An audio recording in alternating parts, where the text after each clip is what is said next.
Jericho by Gwen Chermack. Chapter 1. The Fifth Son of Obed.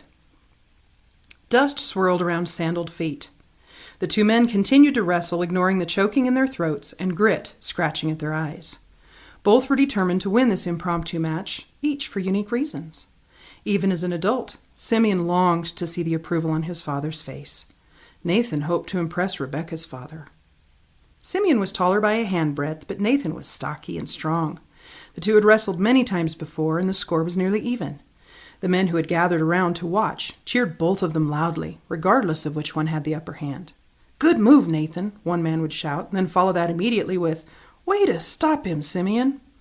Obed, however, stood stiff and critical. He was not cheering for either of the men in spite of being Simeon's father.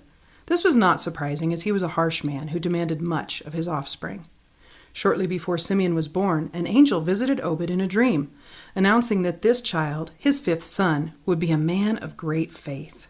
The day of Simeon's birth, Obed confidently proclaimed, "This tiny infant will be instrumental in Adonai's plan for our tribe and our people." His family and friends had rejoiced with him.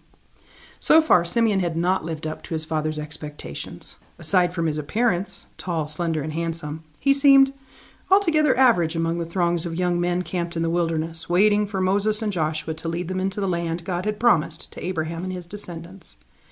Perhaps thinking people were critical of Simeon's lack of accomplishment, Obed was quick to remind anyone who would listen that they were of the tribe of Judah.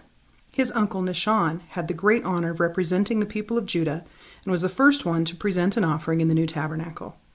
On this sunny, arid day, Simeon knew Obed was hoping his son would make him proud by wrestling Nathan down quickly and easily. That was not happening. On the contrary, Nathan was holding his ground with the tenacity of an unmoving donkey.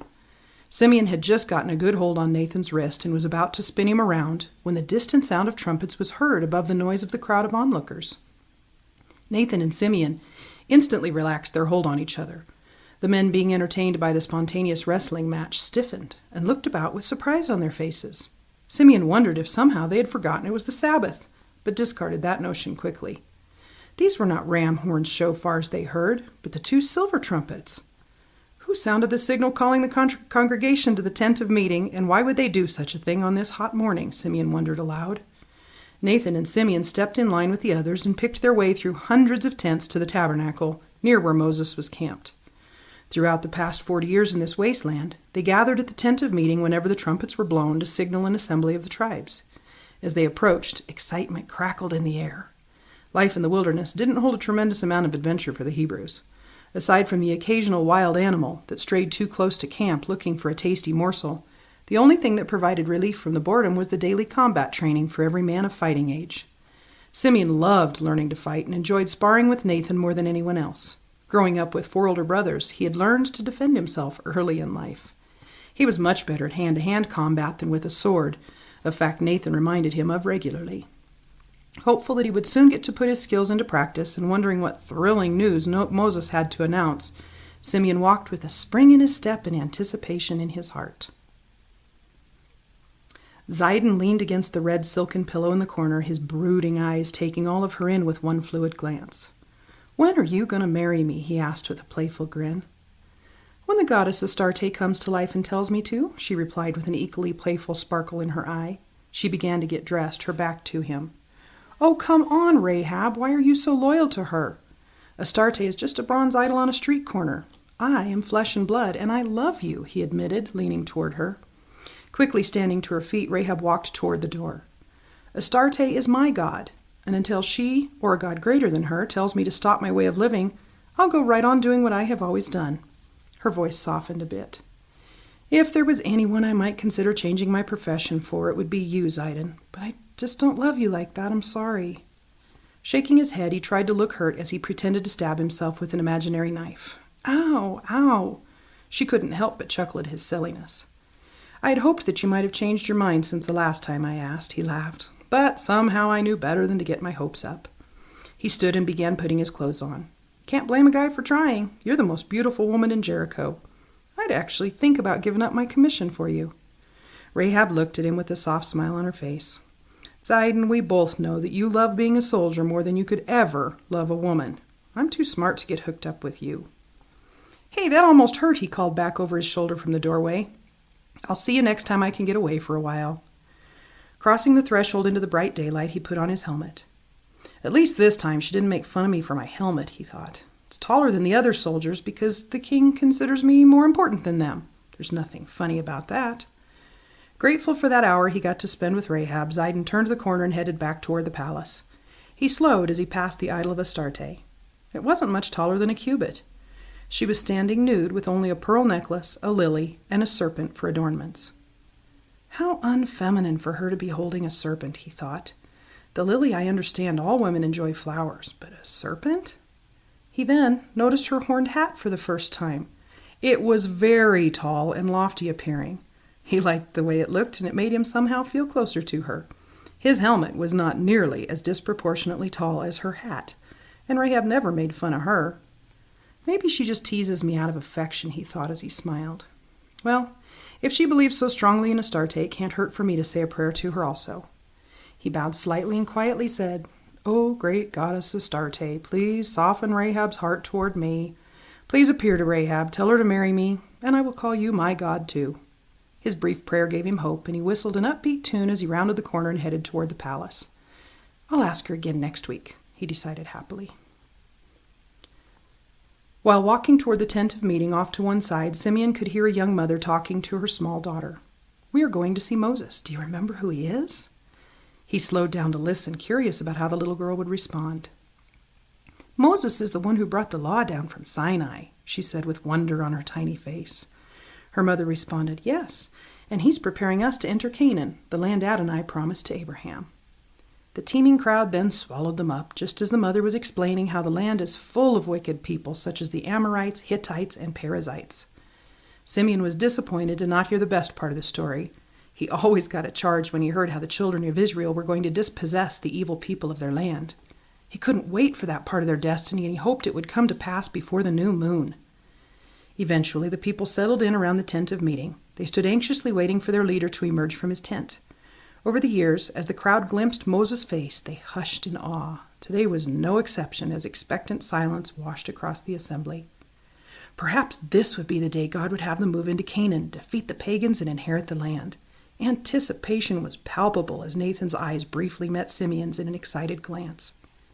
Simeon stood on his toes, scanning the sea of people, searching for his father, but was unable to see him from where he stood. They had gotten separated along the way, and he breathed a sigh of relief to be out from under Obed's critical glare, if even only for a short while. A scowl covered his face as he thought, "It seems as though nothing I ever do is good enough to make my father proud of me." Sensing expectation from those around him, he suppressed those thoughts for the time being. The anticipation of finally moving into the promised land was overwhelming.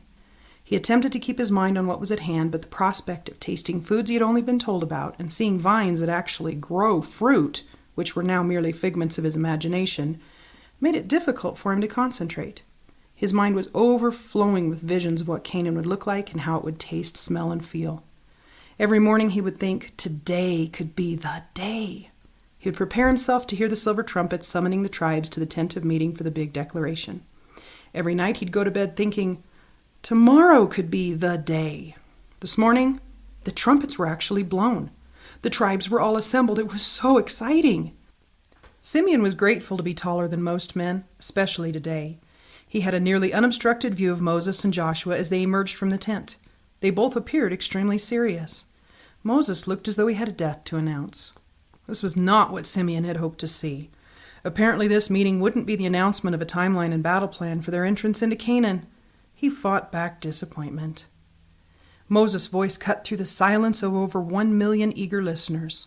It was still surprisingly strong for his age, and even from their distant position, Nathan and Simeon could make out nearly every word. Simeon shook his head, wondering if he really heard Moses say that he was 120 years old today. He knew better than to ask Nathan. Out of sheer respect, when Moses spoke, not another sound was heard. Moses loudly proclaimed, "Joshua, son of Nun, is to be your new leader." This was a highly anticipated appointment, and Simeon was pleased to have it finally be official. Around the campfires at night, there would be no more second-guessing who Moses would choose. Turning and placing his hands on Joshua, Moses prophesied, "Be strong and of good courage, for you will bring the children of Israel into the land which I swore to them, and I will be with you." Since Joshua and Caleb had spied out the land 40 years ago, they had been respected and revered. God had spared their lives because they had trusted in his promise. Now he was promoting Joshua to the highest place of leadership. Joshua had been Moses' assistant from his youth. Moses had even changed his name from Hoshea to Joshua, meaning Adonai is salvation. Lately, it seemed as though no one ever saw one without the other. The two had become inseparable. The announcement of Joshua's succession did not come as a surprise to anyone. After reviewing the law and teaching the congregation a song, Moses and Joshua headed up toward Mount Nebo. Simeon and Nathan stood still for a few extra moments, quietly watching the two men of God walk away. Nathan broke the silence. "It's amazing Moses is still so spry. Can you believe he's 120 years old?" Simeon grinned and nodded his head in agreement, grateful that he didn't have to ask for confirmation. The people gradually dispersed, returning to their previous activities. Excitement about seeing Moses was still evident, and there was a hum of stimulated chatter. Simeon slapped Nathan on the back playfully. "So, are you up for finishing our wrestling match, or would you rather just concede and be done with it?" Nathan, with a twinkle in his eye, replied, "I'd sooner be the first one into the first city needing to be defeated in the promised land. I wouldn't dream of quitting. I was obviously winning." Laughing heartily, Simeon threw his arm around the shoulder of his dearest friend, and they walked back toward their tents to settle the matter.